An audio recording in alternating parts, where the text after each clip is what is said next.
हे जे मंदिर आहे ते फार पुरातन मंदिर आहे. 1922 साली स्थापन झालेलं आहे. आणि म्हणजे आता हे 104 वर्ष झाली आणि 104 वर्ष ही गुरुपौर्णिमा आहे. तर दरवर्षी मोठ्या भक्तिभावनेने, मोठ्या बाबांचे आशीर्वाद घेण्यासाठी मोठ्या संख्येने इथे भक्तिभावनेने सगळे साई भक्त येत असतात. आज सकाळी साईबाबांच्या मूर्तीवर, प्रमुख मूर्तीवर अभिषेक आणि त्याच्यानंतर षोडोपचार पूजन झालं.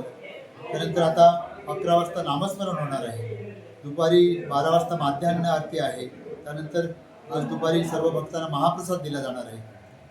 संध्याकाळी आणि दुपारच्या वेळेमध्ये भक्तांसाठी, येणाऱ्या भक्तांसाठी सांस्कृतिक कार्यक्रम आहेत.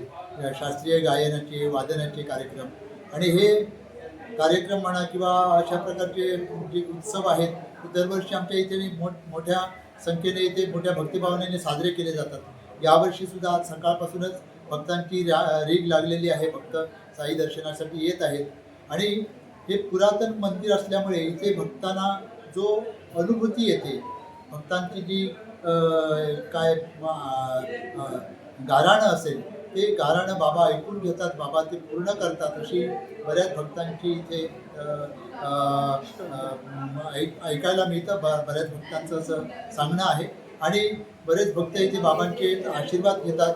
दर आठवड्याला सुद्धा इथे, दर गुरुवारी सुद्धा इथे येऊन मोठ्या संख्येने भक्तिभावनेने येऊन बाबांचं दर्शन घेतात. आणि दरवर्षी हा उत्सव, गुरुपौर्णिमा उत्सव, साईबाबा पुण्यतिथी उत्सव, हे उत्सव फार मोठ्या भक्तिभावनेने इथे साजरे केले जातात. तुमचं नाव कसं आहे? माझं नाव राजन श्रीपाद माडगे. आणि हे जे मंदिर आहे ते माझे आजोबा दत्तदास रामचंद्र रावजी माडगे यांनी बांधलेले आहे. त्यांच्या आशीर्वादानेच, त्यांच्या कृपेनेच आम्ही हे सर्व सांभाळत आहोत. आम्ही म्हणण्यापेक्षा बाबा सगळं आमच्याकडून करून घेतात.